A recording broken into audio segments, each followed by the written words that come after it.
सबको नमस्ते and thank you on this Sunday for joining me again. आज हमने तृतीय अध्याय के 7वें मंत्र से शुरू करना है। 7th मंत्र से 3rd चैप्टर के पिताश्वतर के 7th मंत्र को देख लेते हैं। अगले मंत्र पे मैं कुछ और बातें करूंगा आपके साथ, वो भी यजुर्वेद का मंत्र है, बड़ा इंटरेस्टिंग मंत्र है, उस पर कुछ और बात करेंगे। पर 7th को देखते हैं और 7th पे बात शुरू करते हैं। आइए स्क्रीन शेयर करता हूं मंत्र की। ततः परमं ब्रह्मं परमं बृहंतम् यथा निकायं सर्वभूतेषु गूढ़ं विश्वस्य एकं परिवेष्टितारमीशं तं ज्ञात्वा अमृता भवन्ति। ये इसको समझते हैं शब्दों को और फिर मंत्र को समझते हैं। से ब्रह्मम के ऊपर पश्चात ब्रह्म ब्रह्मम श्रेष्ठ महान बड़ा बृहंतम बृहद सर्वोत्कृष्ट बड़ा महान यथा निकायम हर निकाय में यथा स्थान यथा शरीर में सर्वभूतेषु सब भू पदार्थों में हर अचर सब में गूढ़म छिपा हुआ अंतर्यामी वर्तमान विश्वस्य जगत के सारे विश्व के एकम एक ही परिवेष्टितारम सारे विश्व का आवृत करने वाला लपेट लेने वाला ईशन समर्थ ईश्वर को हम उस ज्ञातवा जानकर विद्वान जन अमृता भवंती अमर हो जाते हैं।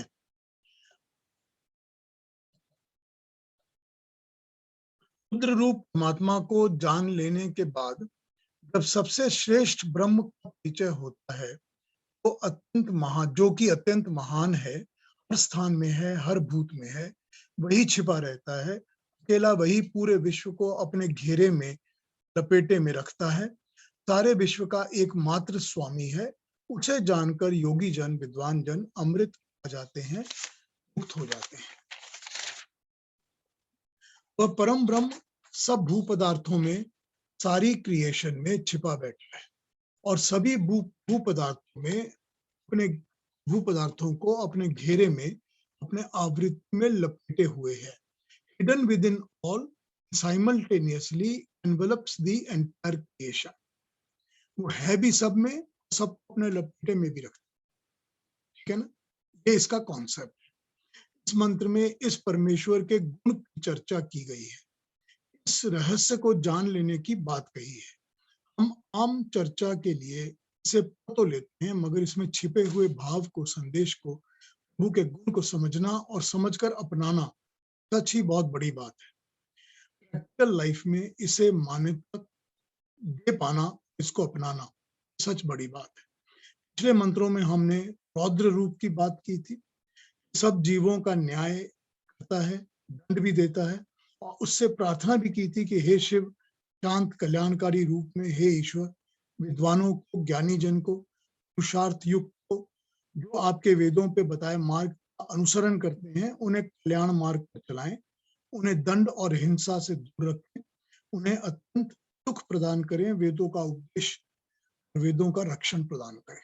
हमने पिछले मंत्रों में कहा था ये एक मार्ग तय कर लिया, रास्ता, एक मार्ग तय कर लिया, डिटर्मिनेशन इस बात का जिससे कि हम न्यायकर्ता रौद्र के रूप से, उसकी दंड व्यवस्था से बच सकेंगे। कर्म का फल तो मिलना ही है, बाण के रूप में, तीर के रूप में, तो अग्नि भी बरसा सकता है, फूलों की माला भी बरसा सकता है। हम तो प्रार्थना कर रहे हैं केवल इसलिए कि हम अपने मन बुद्धि में इस प्रार्थना के द्वारा कहे गए मार्ग पर चलें, का अनुसरण करें। हम बोल के प्रार्थना इसीलिए करते हैं ताकि हम उसके मार्ग पर चलें, उसका अनुसरण करें। हम प्रार्थना न भी करेंगे तो भी वो ईश्वर कर्म का फल तो देगा ही, कभी दंड रूप में, कभी रुद्र रूप में, कभी शिव रूप में, कभी कल्याण करके, कभी शांति के साथ, वो तो देगा ही। हम अगर प्रार्थना नहीं करते तो प्रार्थना जो होती है वो अपने ही मन को, अपनी बुद्धि को ठीक मार्ग पर लाने की एक चेष्टा होती है।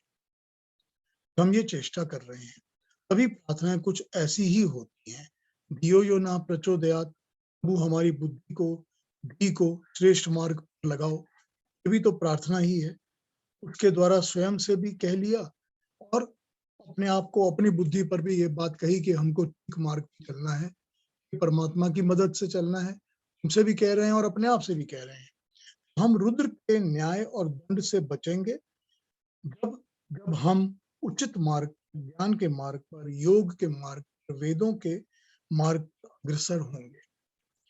जब हम उस मार्ग पर चलने लगेंगे तो उस न्यायकारी रुद्र और शिव रूपी ईश्वर के अगले स्वरूप, उसके नेक्स्ट स्वरूप, beyond the ones that we have discussed earlier,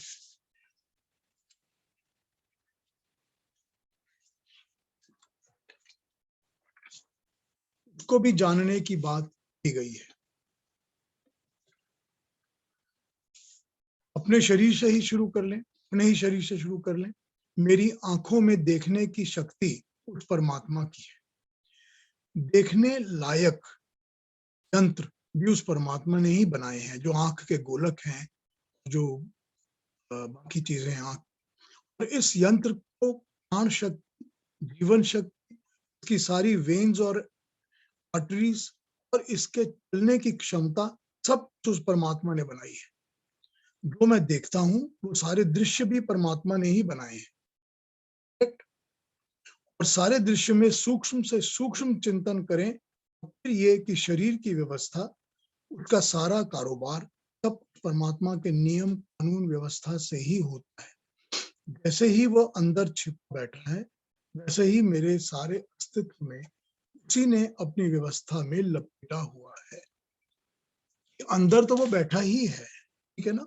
अंदर बैठ के वो सारे काम कर रहा है। हर कण में, हर वेन में, हर चीज में वो परमात्मा मौजूद है, उसकी शक्ति मौजूद है। मगर उसी तरह से उसने सारी व्यवस्था के द्वारा मुझे बाहर से भी लपेट के रखा, ठीक है ना। वही स्वामी है, वही मालिक है, वही अध्यक्ष है। और शरीर क्यों, सारा ब्रह्मांड, सारा विश्व उसी के द्वारा आच्छादित, इन्वलप्ड है। और इसके हर कण में वो छिपा बैठा है। बड़ी सिंपल स्टेटमेंट है, मगर बहुत ही डीप थॉट है। इस पर चिंतन करने, इसको अपने मन और बुद्धि में ढाल लेने में, इस थॉट का पूरा अनुसरण करने में जीवन निकल जाता है मनुष्य का। पूरा जीवन निकल जाता है मनुष्य का इसी एक थॉट को सोचते सोचते। जब ये घर कर जाएगा, ये ये रहस्य क्या है, अमृत का मार्ग खुल जाएगा। हम ओमनी प्रेजेंट, ओमनीपोटेंट, ओमनीसिएंट कहते तो हैं, मगर ये पाना, कह लेना और उसको मान लेना, जान लेना, दोनों के लेवल अलग अलग हैं। लेवल ही कुछ और है, वही है जो मुक्ति दिलाएगा। इसी चिंतन में लग गए मनुष्य और बाकी गूढ़ बातें छोड़ दे, यही मुक्ति की ओर ले जाएगा। ठीक है, मंत्र यही समझा रहा है हमारे को। जो ज्ञानी लोग हैं, जो विद्वान लोग हैं, जो योगी लोग हैं, वो इस लेवल पर आ जाते हैं और इसी लेवल पर चिंतन करते हैं और इसी लेवल पर इसको समझते हैं। भी उनको मुक्ति का मार्ग शस्त होकर सामने दिखने लगता है। ठीक है, ये अगले मंत्र पे आते हैं।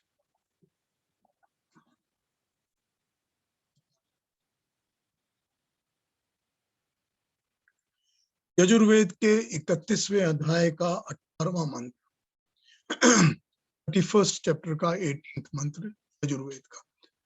बहुत ही इंटरेस्टिंग, बहुत ही सिंपल, बहुत ही प्यारा मंत्र है। वेदाहमेतम पुरुषम महांतम आदित्य वर्णम तमसः पश्चात् मेव विद्वितात्मेति नान्य पंथा विद्यते अनाय।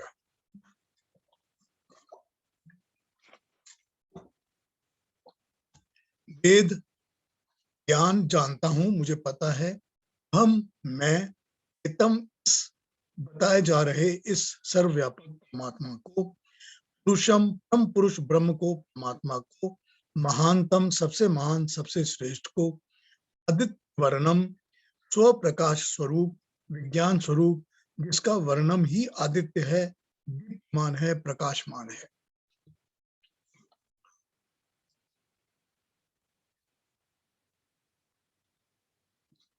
तमस से, अंधकार से, तम गुण से, अविद्या से, पश्चात है, रहित है, दूर है। एव, उसको ही विदितः जानकर मृत्युम जन्म मरण से, मृत्यु के दुख से एति पार पाया जा सकता है, लांघा जा सकता है, उल्लंघन किया जा सकता है, छुटकारा मिल सकता है मृत्यु से।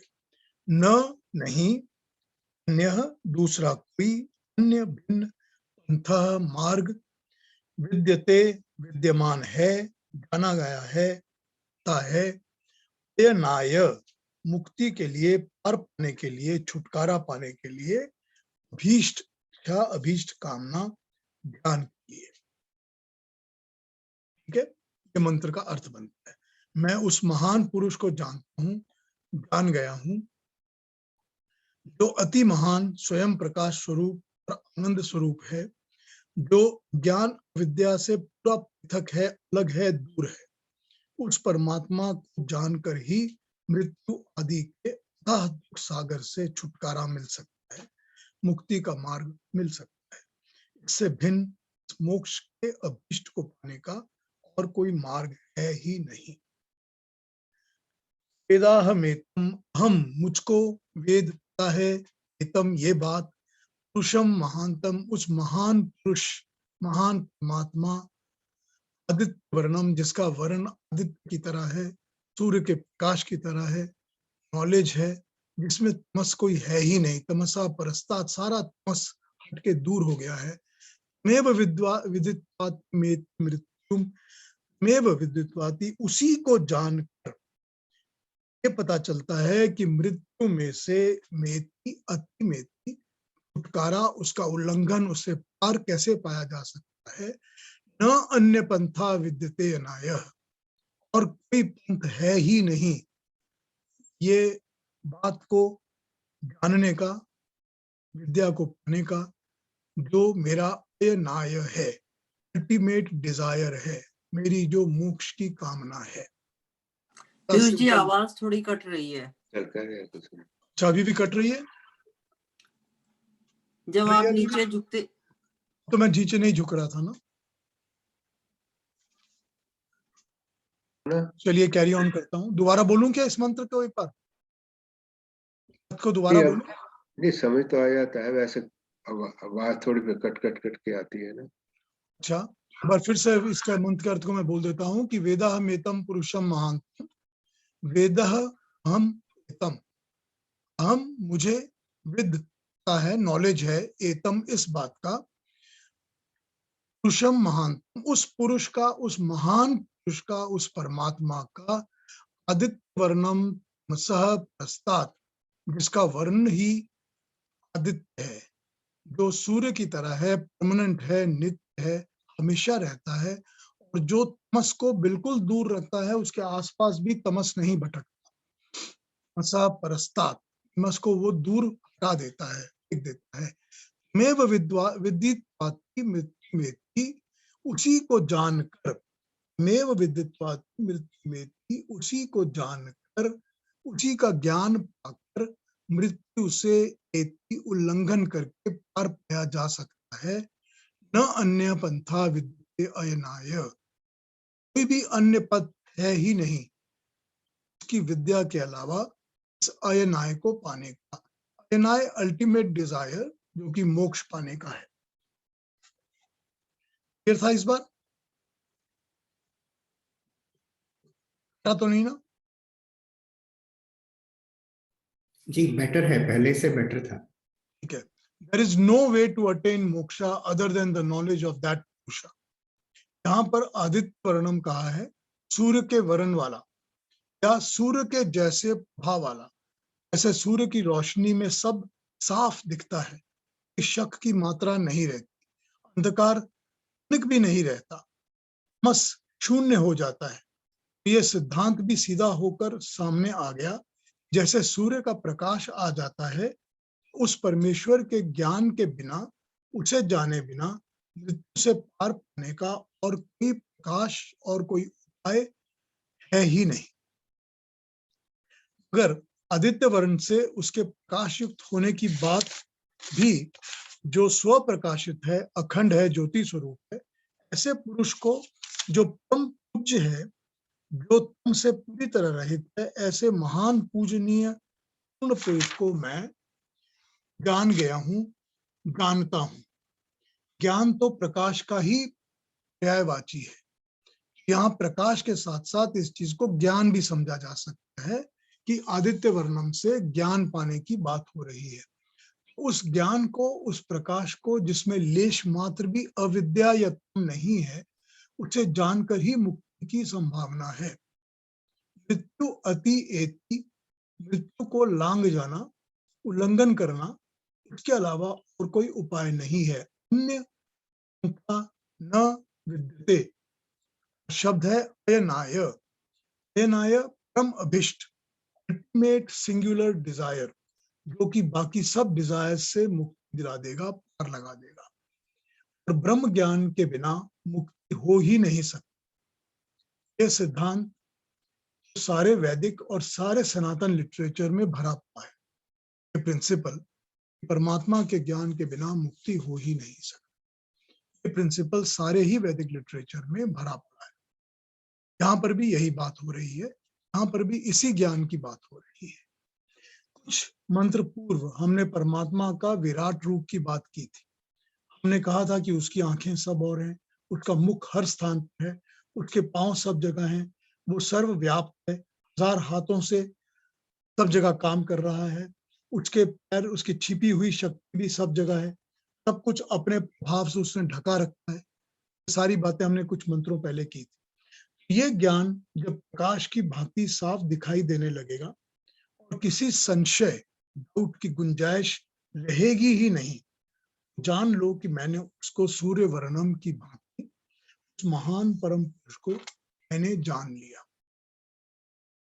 ठीक है, मंत्र का अगर भाव क्लियर है, अब इस पर थोड़ी अलग चर्चा करता हूं। मैं अलग चर्चा ये करता हूं कि ये एक ऐसा मंत्र है जिसको हम लोग कई जगहों में, जहां पर योग की क्लासेस हुआ करती थी या योगा के सेशंस होते थे, वहां हम इसको गा के किया करते थे इस मंत्र। ठीक है, वेदा हमेतम पुरुषम महान इसको गाया करते थे। इसमें प्रॉब्लम ये है, बहुत सारे ऐसे लोग हैं जो इसी मंत्र को इन्हीं सेशंस में, दूसरे सेशंस में कोट तो करते थे, लेकिन वो इसके अर्थ को उलट देते हैं। वो नान्य पंथा विदिते अनाय का नाना पंथ विदिते अनाय कर देते हैं, न अन्य पंथा का। वो ये कहते हैं कि ये वेद मंत्र ये कह रहा है कि अलग अलग राहों से, अलग अलग रास्तों से, अलग अलग पंथों से भी उस परमात्मा के पास पहुंचा जा सकता है। तो ये क्या हुआ, सारे मंत्र का अर्थ जो है वो उल्टा हो गया, उसको फेर दिया गया। ये है वो नॉर्मल सेक्युलर एंगर से डिफाइन करने वाले लोग जो इसी तरह से कई बार इस बात को करते हैं।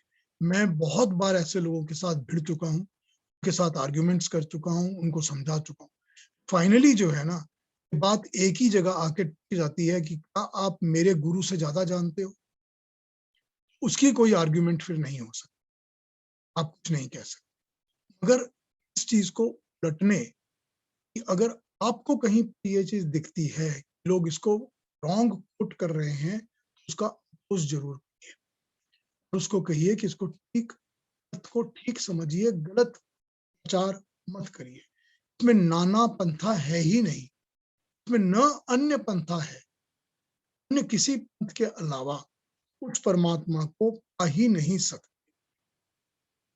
कोई और दूसरा रास्ता है ही नहीं उस एक परमात्मा के ज्ञान को, उसको जाने बिना, उसके प्रकाश को पाए बिना, और कोई रास्ता नहीं।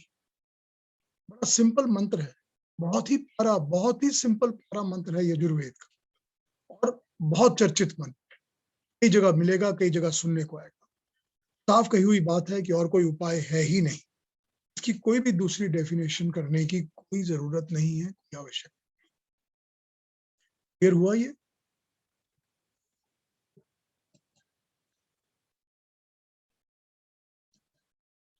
वॉइस ठीक आ रही है ना? जी अभी ठीक है। ठीक आ रही है, ठीक आ रही है। इस पर अगले मंत्र पर आ जाए या इस मंत्र पे कुछ पूछना या चर्चा करनी है?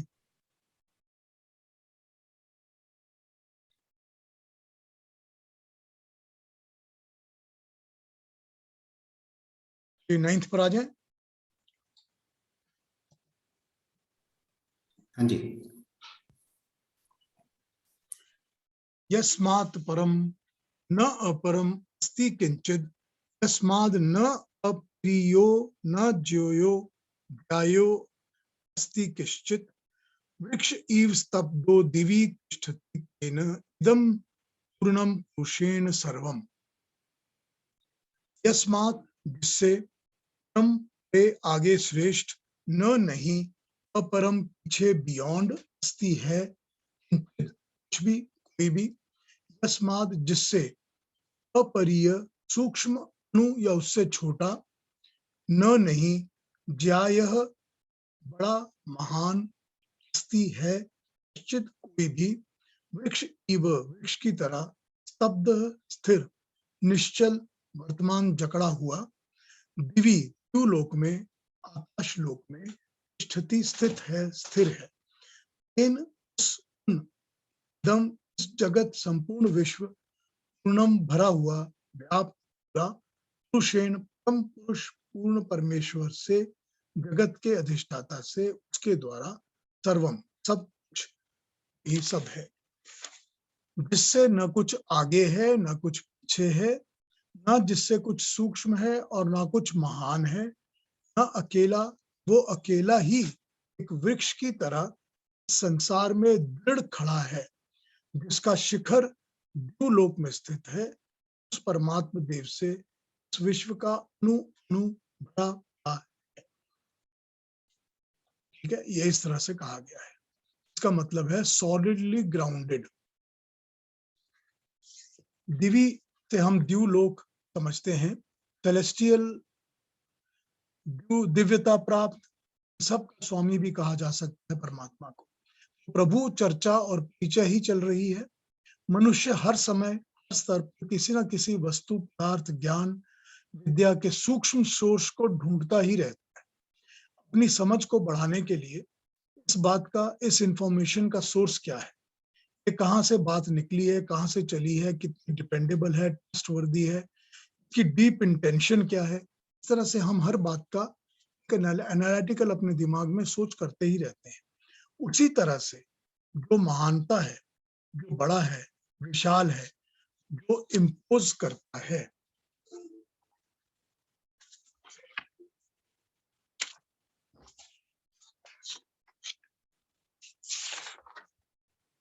इम्प्रेस करता है, सबसे महान, सबसे बड़ा, वगैरह वगैरह। तो जब हम किसी भी ऐसी चीज को देखते हैं, ये हमारी ह्यूमन नेचर है, ये हमारे अपने अंदर का कौतूहल है कि हम उसकी हाईएस्ट रेटिंग ढूंढते हैं, हम उसकी कमर्शियल प्रोजेक्ट क्या है, या उसके दूसरे आर्टिकल्स या उसके दूसरे पार्ट्स या इंफॉर्मेशंस या नॉलेज उसके बारे में क्या है, हम ढूंढते रहते हैं। इस दवाई की कितनी इंग्रेडिएंट्स हैं जो हमने में खानी है, उसको खाने से, इस खाने के जो हम खाना खाते हैं उसके भी क्या इंग्रेडिएंट्स हैं, उसकी प्रॉपर्टीज क्या हैं। इस स्तर पर हम आम सोचते रहते हैं। ये मानवीय सोच की एक ध्यान है, ये अपना काम है हमारा। यही समझाया है कि परमात्मा जिसका जिक्र चल रहा है इस उपनिषद में, उससे सूक्ष्म, उससे महान कुछ और है ही नहीं। उससे आगे, उससे परे भी कुछ और नहीं है, उसके पीछे भी कहीं और कुछ नहीं है। वो अपनी पोजीशन में एक विशाल वृक्ष की तरह दृढ़ खड़ा है, सॉलिड, इररिप्लेसेबल, जो कि द्यूलोक से धरती पर सभी का स्वामित्व रखता है, हर स्थान में फैला हुआ है। उसके ज्ञान से, उसके परिचय से अधिक सूक्ष्म, उससे अधिक महान और कुछ नहीं है। सारी मानवी इंक्विजिटिवनेस हमारे अंदर उठती रहती है, यहीं आकर पूरी हो जाती है। कोई सृष्टि का अणु ऐसा नहीं है जिसमें वही परमात्मा विराजमान नहीं हो। तो जब हम परमात्मा के गुणों के बारे में सोचना चाह रहे हैं, हमको ये सारी बातें उसके गुणों के बारे में सोचनी समझनी पड़ती हैं। आइए 10वें मंत्र पर।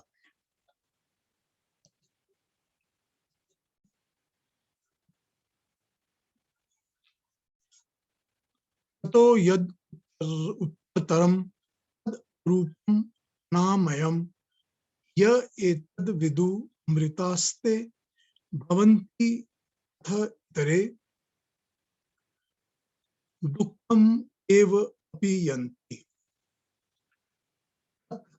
उस कार्य रूप जगत से यद जो उत्तरतम अधिक उत्तम उत्कृष्ट से परे जो ये परमेश्वर है वह रूपम रूप के रहित काया के रहित अजाम्यम व्याधियों से मुक्त जन्म मरण बुढ़ापे वगैरह से मुक्त रोगों से मुक्त है जो इतद इस ब्रह्म को विदु जान लेते हैं ब्रह्म का ज्ञान पा लेते हैं अमृता अमृत मुक्त तत्व वे ज्ञानी भवंती हो जाते हैं अतः और इतरे इनसे अलग दूसरे जन इतर जन से अलग दूसरे जन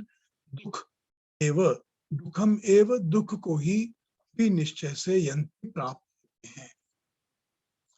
तो ये दोनों की बात हो गई, जो उसको जानते हैं और जो नहीं जानते।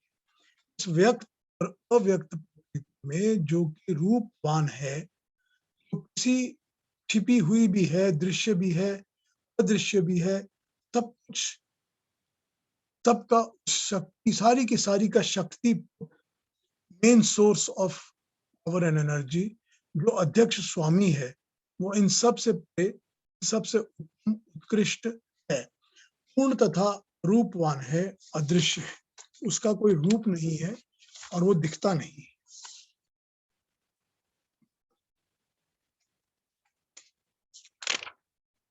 वह किसी प्राकृतिक व्याधि दोष से युक्त नहीं है, उसे जन्म मरण बुढ़ापे रोगों वगैरह के दुख नहीं होते, ये व्यक्त प्रकृति के दोष हैं। तो इस सारी व्यवस्था का स्वामी है, उस परमेश्वर को जान लेने से वे अमरता पा जाते हैं। जो इसको जान लेते हैं, तो इसे नहीं जान पाते, वो इन दुखों में व्याधियों में फंसे और घिरे रहते हैं, क्योंकि ये प्रकृति के ही दोष हैं जितने दुख और व्याधियां हैं, और क्योंकि ये प्रकृति से ऊपर नहीं देख पाते या सोच पाते, तो ये उसी में घिरे रहते हैं। ठीक है, कुछ पॉइंट्स समझते हैं यहाँ पर थोड़े फेरबदल के साथ। यही जो मंत्र है ये बृहदारण्यक उपनिषद में भी आया है, 4थे अध्याय में। पहली तो जो स्वामी होता है, मालिक होता है किसी भी व्यवस्था का, वो जरूरी है कि उस व्यवस्था का पूरा ज्ञान रखता है और अपनी शक्ति और सामर्थ्य के साथ वो इस व्यवस्था को चलाता है। अपनी शक्ति और सामर्थ्य के साथ वो व्यवस्था को चलाता है। रोजमर्रा की ऑपरेशंस को वो सामने आकर देखे ना देखे, तो उसके नियम, कार्यशैली, अध्यक्षता तो दिखती ही है। तो ये विशाल भाव से परमात्मा पर लागू होता है। सारी व्यक्त और अव्यक्त प्रकृति का व्यवस्थापक है, नियंता है, अध्यक्ष है, स्वामी है। सभी कुछ उसी के नियम से, उसी के रितों पर चलता है। उसे इस सारे सिस्टम में अपने रूप को दर्शाने को कोई आवश्यकता नहीं होती। कोई आवश्यकता नहीं होती कि ये सारे सिस्टम में वो इंटरफियर करके आए और अपने आप को एक्सप्रेस करके दिखाए कि देखो मैं कितना महान हूं। आवश्यकता उसको नहीं हो सकती। उसे तो हम उसके कार्य से, उसकी बनाई हुई सृष्टि से ही समझ पाते हैं। स्वयं रूपवान है, उसका कोई रूप नहीं है। जो भी इस सृष्टि में, इस प्रकृति में जो कि व्यक्त होकर कार्य रूप हो जाती है, इससे रूप को बोरो करते हैं, वो इस रूप के साथ इसकी व्याधियों में भी बंध जाते हैं। जो भी इस सृष्टि की बनाए हुए इंग्रेडिएंट्स से, इससे बनाए हुए एक रूप को बोरो करते हैं, मतलब फॉर्म को, शेप को, साइज को बोरो करते हैं, वो इस सृष्टि के ही व्याधियों में बंध भी जाते हैं, बिकॉज ये हमने प्रकृति से बोरो किया है। उनको प्रकृति के साथ दैट एक्सटेंड तो बंधना ही पड़ेगा। रूप मिलेगा ही तब जब जन्म होगा। रूप के साथ, रूप का उम्र के साथ परिवर्तन भी मिलेगा। बूढ़े भी होंगे, जवान भी होंगे, मरेंगे भी, सब कुछ होगा। सारी प्राकृतिक सृष्टि में ये दिखता है, यही नियम है। हर रूपवान वस्तु, हर पदार्थ, हर शरीर का जन्म होगा, रोग होगा, बुढ़ापा होगा, उम्र होगी, मृत्यु भी होगी। जब परमात्मा का कोई रूप ही नहीं है, उसे रूप की कोई आवश्यकता ही नहीं है, तो उस पर इन व्याधियों का, रोगों का, उम्र का, मृत्यु का कोई प्रभाव नहीं होता। उस बिना रूप वाले परमेश्वर को, इस रूपवान सृष्टि के मालिक स्वामी को पहचानो। जो नहीं जानते वो इस प्रकृति के रूप में स्वयं भी बंधे ही रहते हैं और इन व्याधियों को, दुखों को बार बार भोगते रहते हैं, केवल इसलिए कि उन्हें इससे निकलने का मार्ग, ज्ञान पता ही नहीं होता।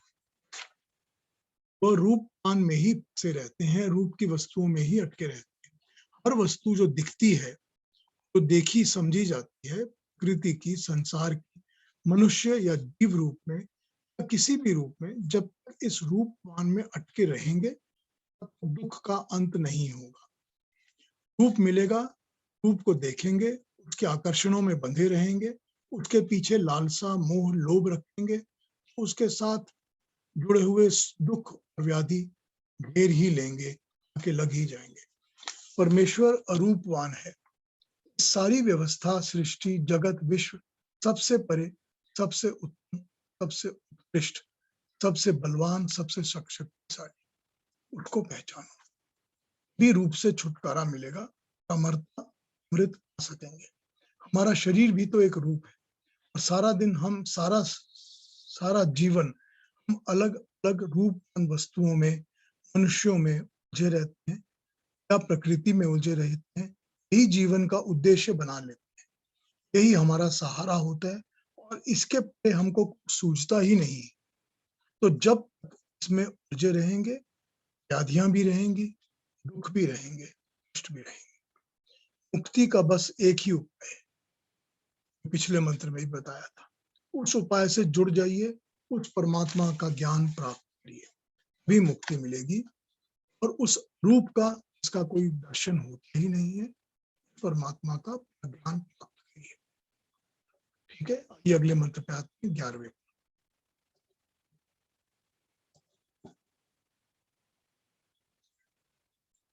सर्वानंद शिरो ग्रीवः सर्वभूतग्री गुहायशः सर्वव्यापी स भगवान तस्मात् सर्वगत शिवा। सर्व, सबका,